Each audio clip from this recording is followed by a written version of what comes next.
Hello friend, તો આજે આપણે બનાવવાના છે લીલી તુવેરનું શાક. તો શાક બનશે કે નહીં બને એ તમે વિડીયો જોશો તો ખબર પડી જશે.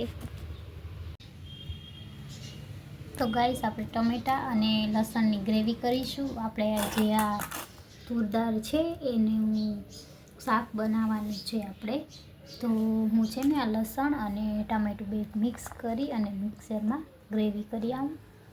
તો તમને અમારો આજનો આજે આ રેસીપી બનશે કે બગડશે એ તમે પૂરો વિડીયો જોશો તો તમને ખબર પડશે. તો બી કન્ટિન્યુ મારા બ્લોગમાં જોડાયેલા રહેજો. તો આપણે મિક્સરના ખાનામાં બધું એડ કરી દઈશું.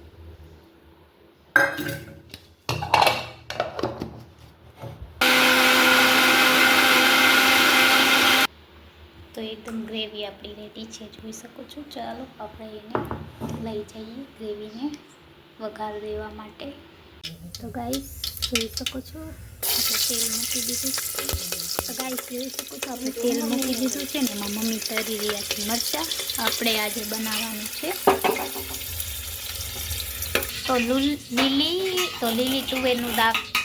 લીલી તુવેર દાળનું શાક વઘારવાનું છે. તો ચાલો બી કન્ટિન્યુ બ્લોગમાં જોડાયેલા રહેજો. તો ગાઈસ, આપણે સૂકા મરચાં અને રાઈ જીરું નાખી દીધું છે અને હવે આપણે વઘાર દઈશું. તો આપણે બનાવી છે કેવું બને છે, પહેલી વાર બનાવીએ છીએ લીલી તુવેરનું શાક.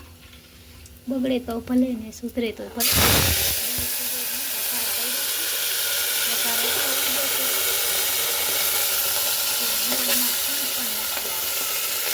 એટલે વઘાર દીધું છે.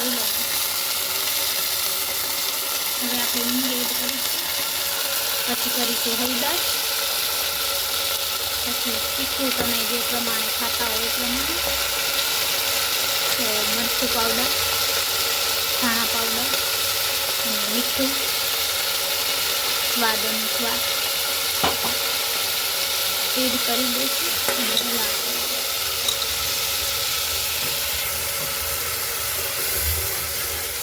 મીઠું એડ કરીશું સ્વાદ અનુસાર. આપણી લીલી તુવેરનું શાક બને છે અને એમાં આપણે જે ગ્રેવી બનાવી છે એ એડ કરી દઈશું.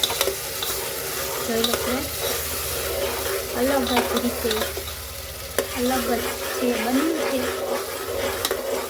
તો આ સુગંધ એકદમ તમે પણ બનાવજો કેવું બને છે અને ટેસ્ટ કરી પછી કહેશી તમને.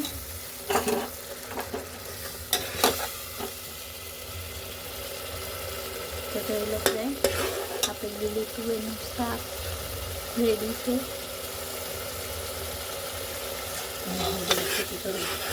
થોડુંક પાણી પણ એડ કરીશું ચડવા માટે. તો હવે આપણે એને 3 સીટી બોલાવીશું. ધાણા ભાજી આવતી જાવતી નાખી દઈશું, પછી સૌમાં નાખીશું. તો જોઈ શકશો, હવે આપણે એને સીટી બોલાવીશું. બંધ કરી દો કુકર. 3 સીટીમાં આપણું શાક રેડી થઈ જશે. તો આપણે કુકરમાં મૂકી દીધું છે બંધ કરીને. તો 3 સીટી થઈ જાય ત્યાં સુધી બી કન્ટિન્યુ બ્લોગમાં જોડાયેલા રહેજો. ગાઈસ, આપણે ફાઇનલી શાક રેડી છે. 3 સીટી કરી છે. 3 સીટીમાં એકદમ મસ્ત મજાનું શાક બની ગયું છે. તો સર્વ પણ કરી દીધું છે ધાણા ભાજીથી. તો જોઈ શકો છો.